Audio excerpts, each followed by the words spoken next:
ಓಂ ಗಂ ಗಣಪತಯೇ ನಮಃ. ಹಾಯ್ ಹಲೋ ನಮಸ್ಕಾರ. Welcome to spiritual vibes YouTube channel.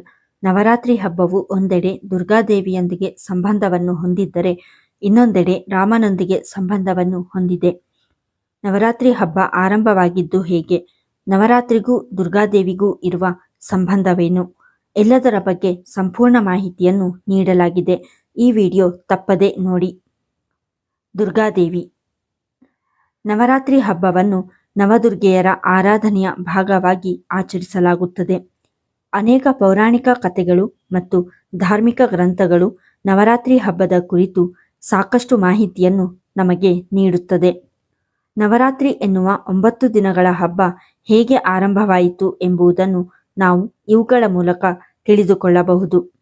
Navratri ಹಬ್ಬ ಹೇಗೆ ಆರಂಭವಾಯಿತು ಎಂಬುದನ್ನು ತಿಳಿದುಕೊಳ್ಳುವ ಮುನ್ನ ನಾವು ದುರ್ಗಾದೇವಿಗೆ ಸಂಬಂಧಿಸಿದ ಪೌರಾಣಿಕ ಕಥೆಗಳನ್ನು ಮತ್ತು ಹಿನ್ನೆಲೆಯನ್ನು ತಿಳಿದುಕೊಳ್ಳುವುದು ತುಂಬಾನೇ ಮುಖ್ಯವಾಗಿದೆ.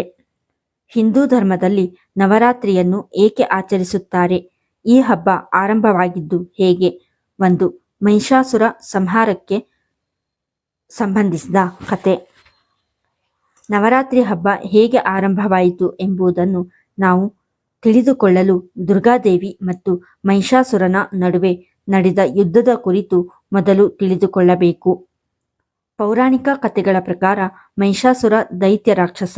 ಈತ ತನಗೆ ಯಾವುದೇ ಮನುಷ್ಯರಿಂದಾಗಲಿ ದೇವರುಗಳಿಂದಾಗಲಿ ಸಾವು ಬರಬಾರದೆಂದು ಬ್ರಹ್ಮದೇವನ ಬಳಿ ವರವನ್ನು ಪಡೆದುಕೊಂಡಿದ್ದನು.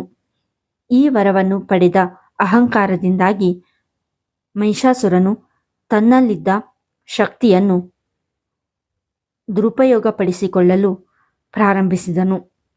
3 ಲೋಕಗಳಾದ ಭೂಮಿ, ಸ್ವರ್ಗ, ಪಾತಾಳ ಲೋಕದ ಮೇಲೆ ತನ್ನ ದೌರ್ಜನ್ಯದ ಮಟ್ಟವನ್ನು ಹೆಚ್ಚಿಸತೊಡಗಿದನು.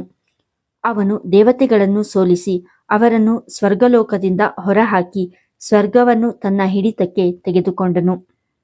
ಮಹಿಷಾಸುರನಿಂದ ಮುಕ್ತಿಯನ್ನು ನೀಡುವಂತೆ ಎಲ್ಲ ದೇವರುಗಳು ತ್ರಿಮೂರ್ತಿ ದೇವರುಗಳಾದ ಬ್ರಹ್ಮ, ವಿಷ್ಣು ಮತ್ತು ಶಿವನ ಬಳಿ ಸಹಾಯವನ್ನು ಕೇಳಿಕೊಳ್ಳುತ್ತಾರೆ. ದೇವರುಗಳ ಪ್ರಾರ್ಥನೆಯ ಮೇರೆಗೆ 3 ಮಹಾಶಕ್ತಿಗಳು ತಮ್ಮ ಶಕ್ತಿಯನ್ನು ಒಟ್ಟುಗೂಡಿಸಿ ದುರ್ಗಾದೇವಿ ಎಂದು ಕರೆಯಲ್ಪಡುವ ದೇವತೆಯನ್ನು ಸೃಷ್ಟಿಸಿದರು. ದುರ್ಗಾದೇವಿಯು ಮಹಿಷಾಸುರನನ್ನು ಕೊಲ್ಲಲು ಜನಿಸಿದಳು. ಪ್ರತಿಯೊಬ್ಬ ದೇವರು ಆಕೆಗೆ ತಮ್ಮ ಆಯುಧಗಳನ್ನು ನೀಡಿದರು ಮತ್ತು ಅಂತಿಮವಾಗಿ ದುರ್ಗಾದೇವಿಯು ಮಹಿಷಾಸುರನನ್ನು ಕೊಂದಳು. ಈ ಯುದ್ಧವು 9 ದಿನಗಳ ಕಾಲ ನಡೆಯಿತು ಮತ್ತು 10ನೇ ದಿನ ದೇವಿಯು ಮಹಿಷಾಸುರನನ್ನು ಸಂಹಾರ ಮಾಡುತ್ತಾಳೆ.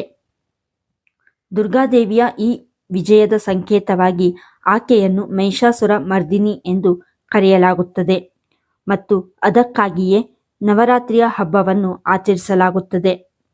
2. ರಾಮ ಮತ್ತು ರಾವಣನಿಗೆ ಸಂಬಂಧಿಸಿದ ನವರಾತ್ರಿ ಕಥೆ.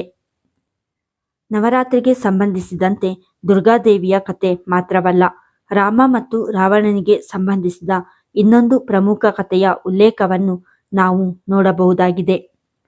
ಈ ಕಥೆಯ ಪ್ರಕಾರ ರಾಮನು ಲಂಕಾದ ರಾಜ ರಾವಣನ ಸಂಹಾರವನ್ನು ಮಾಡುವ ಮೊದಲು ಶಕ್ತಿಯ ಆಶೀರ್ವಾದವನ್ನು ಪಡೆದುಕೊಳ್ಳುವುದಕ್ಕಾಗಿ ದುರ್ಗಾದೇವಿಯನ್ನು ಪೂಜಿಸಿದನು. ಭಗವಾನ್ ರಾಮನು 9 ದಿನಗಳ ಕಾಲ ದುರ್ಗಾದೇವಿಯನ್ನು ಪೂಜಿಸಿದನು ಮತ್ತು 10ನೇ ದಿನ ರಾವಣನನ್ನು ಕೊಂದನು. ಆದ್ದರಿಂದ ಈ ದಿನವನ್ನು ದಸರಾ ಎಂದು ಆಚರಿಸಲಾಗುತ್ತದೆ. ಇದು ಕೆಟ್ಟದರ ಮೇಲೆ ಒಳ್ಳೆಯದರ ವಿಜಯವನ್ನು ಸಂಕೇತಿಸುತ್ತದೆ. 3. ದುರ್ಗಾದೇವಿಯ 9 ರೂಪಗಳು. ನವರಾತ್ರಿ ಹಬ್ಬವನ್ನು ದುರ್ಗಾದೇವಿಯ 9 ರೂಪಗಳ ಆರಾಧನೆಗಾಗಿ ಆಚರಿಸಲಾಗುತ್ತದೆ.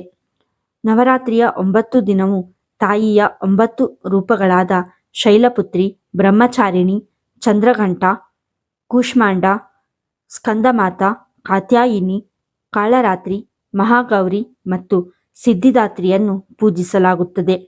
ಪ್ರತಿದಿನವೂ ವಿಭಿನ್ನ ರೀತಿಯ ಪೂಜೆಯನ್ನು ನಡೆಸಲಾಗುತ್ತದೆ. ನವರಾತ್ರಿಯ ದಿನಗಳಲ್ಲಿ ದುರ್ಗಾ ಪೂಜೆಯನ್ನು ಮಾಡುವುದರಿಂದ ಆಕೆಯ ಕೃಪೆಯಿಂದ ತಮ್ಮ ಜೀವನದ ಎಲ್ಲ ಅಡೆತಡೆಗಳು ಮಾಯವಾಗುತ್ತದೆ. 4. ನವರಾತ್ರಿ ಹಬ್ಬದ ಧಾರ್ಮಿಕ ಮತ್ತು ಸಾಂಸ್ಕೃತಿಕ ಮಹತ್ವ. ನವರಾತ್ರಿಯು ಧಾರ್ಮಿಕ ದೃಷ್ಟಿಕೋನದಿಂದ ಮಾತ್ರವಲ್ಲದೆ ಸಾಂಸ್ಕೃತಿಕ ಮತ್ತು ಸಾಮಾಜಿಕ ದೃಷ್ಟಿಕೋನದಿಂದಲೂ ಹೆಚ್ಚು ಮಹತ್ವವನ್ನು ಹೊಂದಿರುವ ಹಬ್ಬವಾಗಿದೆ.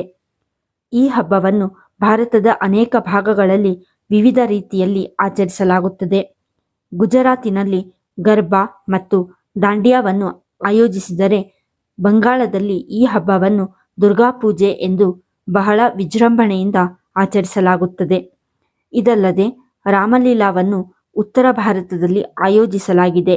ಇದು ರಾಮನ ಕಥೆಯನ್ನು ಪ್ರದರ್ಶಿಸುತ್ತದೆ. ನವರಾತ್ರಿಯ ಆರಂಭವು ಮಹಿಷಾಸುರನ ಮೇಲೆ ದುರ್ಗಾದೇವಿಯ ವಿಜಯ ಮತ್ತು ರಾವಣನ ಮೇಲೆ ರಾಮನ ವಿಜಯದೊಂದಿಗೆ ಸಂಬಂಧಿಸಿದೆ. ಈ ಹಬ್ಬವು ಧಾರ್ಮಿಕ ನಂಬಿಕೆಯನ್ನು ಸಂಕೇತಿಸುವುದಲ್ಲದೆ ಸಮಾಜದಲ್ಲಿ ಒಳ್ಳೆಯತನ ಮತ್ತು ಸತ್ಯದ ವಿಜಯದ ಸಂದೇಶವನ್ನು ನೀಡುತ್ತದೆ. ನವರಾತ್ರಿ ಹಬ್ಬದ ಸಮಯದಲ್ಲಿ ಕೆಲವು ಜನರು ದುರ್ಗಾದೇವಿಯ ಆರಾಧನೆಯನ್ನು ಮಾಡಿದರೆ, ಇನ್ನೂ ಕೆಲವರು ಶ್ರೀರಾಮನ ಆರಾಧನೆಯನ್ನು ಮಾಡುತ್ತಾರೆ. ನವರಾತ್ರಿ ಸಮಯದಲ್ಲಿ ಪೂಜೆ ಪುನಸ್ಕಾರಗಳನ್ನು ಮಾಡುವುದರಿಂದ ಭಕ್ತರ ಎಲ್ಲ ಇಷ್ಟಾರ್ಥಗಳು ಈಡೇರುತ್ತದೆ ಮತ್ತು ಜೀವನದಲ್ಲಿ ಸಮಸ್ಯೆಗಳು ಎದುರಾಗದು ಎನ್ನುವ ನಂಬಿಕೆಯಿದೆ. ಈ ವಿಡಿಯೋ ನಿಮಗೆ ಇಷ್ಟವಾಗಿದ್ದಲ್ಲಿ ಲೈಕ್ ಮಾಡಿ, ಶೇರ್ ಮಾಡಿ ಮತ್ತು ಕಮೆಂಟ್ ಮಾಡಿ. ಹಾಗೆಯೇ ನಮ್ಮ ಚಾನಲನ್ನು ಸಬ್ಸ್ಕ್ರೈಬ್ ಮಾಡಿ. ಧನ್ಯವಾದಗಳು.